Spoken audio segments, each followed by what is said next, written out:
So CA or CASOR. CASOR simply means an extension of CA.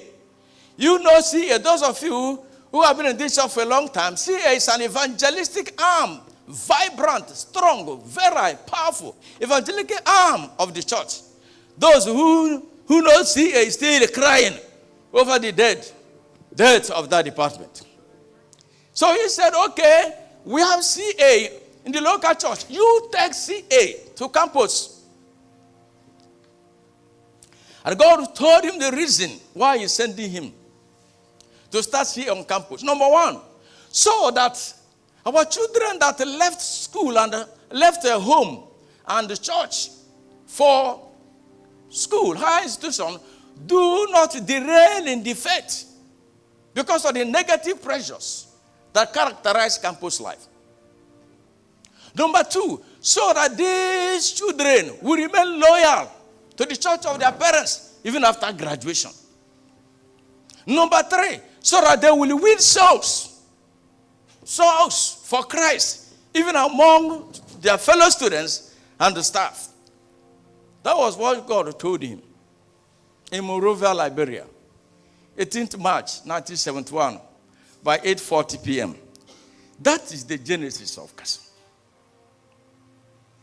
That's how Assemblies of God enter the campus to propagate the ministry, to propagate the gospel. But we are talking about tomorrow's church. By the time I finish today and tomorrow, you will see how tomorrow's church is linked to CASOR. And why we must not neglect our campus outreach. Hey, if we want this church to continue tomorrow. Where we read in the book of Habakkuk, Habakkuk said, a time is coming when knowledge will expand. This tomorrow church is an enlightened church. Sophisticated and digitalized. It's not a church of illiterates or semi-literate. Tomorrow church is not a church where you have interpreter and Igbo class in Sunday school. That one will never exist.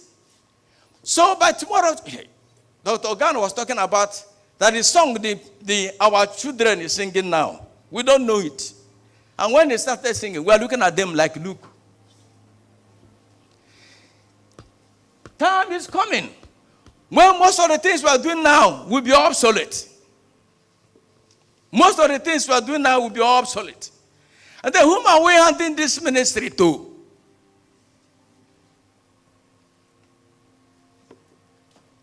Whom are we handing this ministry to? Only the learned ones will fit in. And the learned ones are groomed on the campus. Are you listening to me? Whom are we handing the ministry to? As we are living, we must live. Oh. When we live, whom are we handing the ministry to? In a sophisticated society, generation. So AG cannot neglect the campus outreach if it is interested in tomorrow's church. Because it is through it that the potential members on campus now will be harvested. If you want the enlightened ones to be in the church tomorrow, go and harvest them now. If you don't harvest them when they leave, you have lost them. And let me say something. Tomorrow church is going to be very competitive and capital intensive. Competitive among rival denominations. It has already started. On campus today, we have what I describe as unhealthy rivalry among the denominations.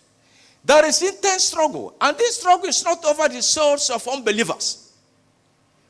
It is struggle over those who have already been converted. That's why our children are living assemblies of God when they get there to join other denominations. They entice them using leadership position and other material inducement. Don't worry, we buy you public address system. We will buy you musical instruments. And we will make you campus pastor. We will make you a campus pastor. Your child will follow them. If you do not want their child to follow them, then do that thing they are doing. If you are doing that, you want to do that, you have joined the competition. If it is down, now at this level, we're already competing. You can imagine when we get there, the competition will be intense. And I say it's unhealthy. Unhealthy. Because we're expected to win unbelievers. And we are struggling to win those who have already been won to Christ. It's an unhealthy competition. And then the cost of winning a soul then will become very expensive. Not very expensive. If you cannot compete, then you are out. You are out. God will help us. I say God will help us. How do we build tomorrow's church in the campus ministry? The campus is a depot for training professionals. And these professionals will run the church tomorrow. The time is coming when only graduate accountants will be handling our money. The days when those who pass standard 6 and the accountants are over. Where are these accountants? Where are they made? They are made on campus. When the musical instrument or public address system or any of the electronics we are using here gets spoiled, we begin to look for an engineer. No, be so. Engineers are trained on campus. I was at Ife, Obafemi Awolowo University, foundation laying ceremony of CASOR Cathedral. The project is being handled by the CASOR alumni, many of who are doctors. While that ceremony was going on, the chief officiating minister slumped. Reverend Ige retired. He slumped. At his slump, the doctor said, no, you continue. All the medical doctors in our midst withdrew. And while we were there, still clapping our hands as if nothing happened. They knew what they did to Ige. And the man opened his eyes. I began to behave as if nothing happened. The church needs medical doctors. Not a woman will be in labor and people are running helter-skelter. They don't know what to do. Somebody will collapse. Of course, with what we are passing through now, it is not abnormal for somebody to collapse in the church. And then we don't have medical doctors. We begin to look for motor to hire to take before we reach number 1 hospital. God don't quench. And then, Satan. They projected, they didn't project anything. If we don't want that kind of experience, then let's go to campus. But that's why we see doctors being trained. Brethren, we will use our campus outreach to convert and retain these ones whom we are going to use tomorrow's church. The quality of tomorrow's church depends on the number of persons that leave campus and join the church. Do you hear me? The quality of membership and laity depends on, see, in those days, if what you need is for God Jesus to call you, somebody who didn't go to school. My people will say, who didn't break chalk? Who didn't break chalk? Say the Holy Spirit to call him. And we go to Bible college, and they teach him A, B, C, D, E, F, G, H. A, B, C, D. Many of our pastors, that's how they find themselves in the ministry. The thing is affecting us now. Let us call spade a spade. The quality of tomorrow's church cannot be pastored by those who graduated from secondary school. In fact, that's what we are doing if you want to go to Bible college. Just get a 5 credit. We have passed 5 credits. I met a pastor whom I know. I said, you are finished. He was a student of what do you call this? Church of God Bible College. Then he graduated. I said, fine, have they posted you? He said, no, they don't post non-graduates. I said, but when the Bible College, say, yeah, that's give me knowledge of theology, knowledge of Bible. But if I went to pastor church, then I will write jump, enter university. After 4 years, then they can consider me for a church. The church of tomorrow cannot be a pastor with people with 5 credits. And that depends on the quality of those who will leave the campus to join the church. It was Sunday Adeleja that said, if you are praying for church growth, don't think only of numerical growth. If you are praying for church growth, don't concentrate on the number. He said the quality of members matters well. Quality of members matters well. Where do you find such people that make such quality members? It is on campus. I was talking some time ago. I said, well, hey, youth are the leaders of tomorrow. Listen. Youth are the leaders of tomorrow. It's not the roadside mechanic who's a young person at one corner of the road. That's not the youth. Youths are the leaders of tomorrow. Do not include fashion designers at the corner of the street. Youths are the leaders of tomorrow. Do not include the young people running after motorists on the highway.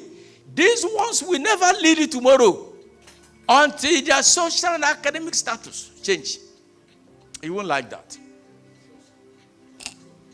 Tell me when somebody who didn't go to school become the governor of River State. Will that one ever happen again?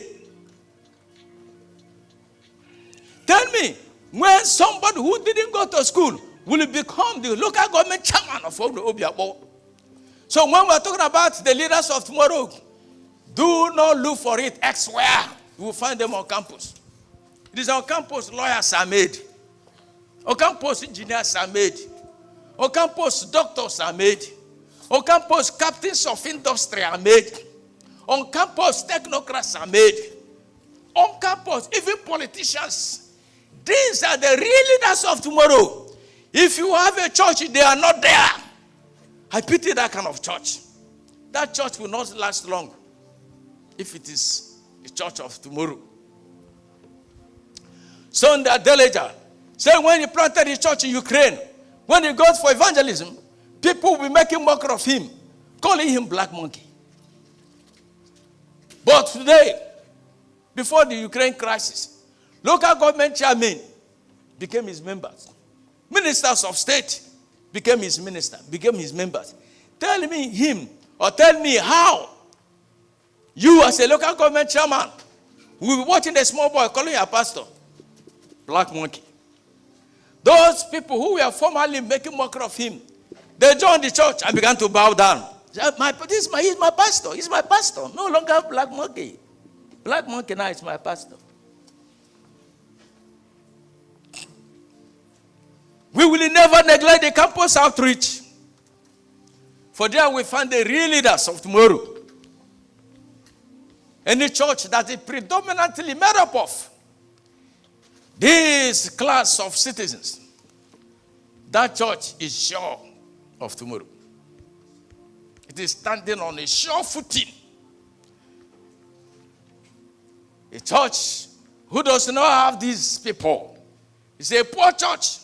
I will not be able to accomplish much in the near future. Meeting the financial needs of the church. I told you that tomorrow's church is going to be competitive and capital intensive. So the church needs money, real money, much money, to be afloat and compete with the rival groups, rival denominations. Rival denominations. Look at ordinary seats here. Seat. When I came to AG, seats like that were not found. But today, any church that is still using benching, any church that's still using bench now, I'm not talking about tomorrow, can never be comfortable. Look at the kind of ordinary seat. Then I don't need to talk about instrument. So the church of tomorrow is very highly expensive. I know one minister in this Port Harcourt.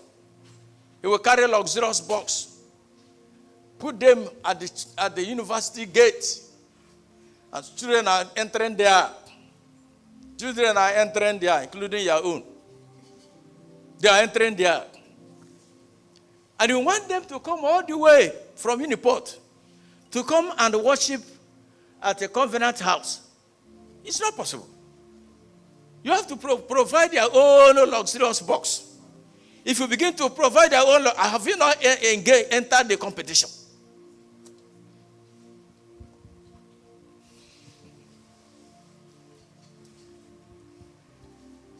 I know of a chapter in this CASOR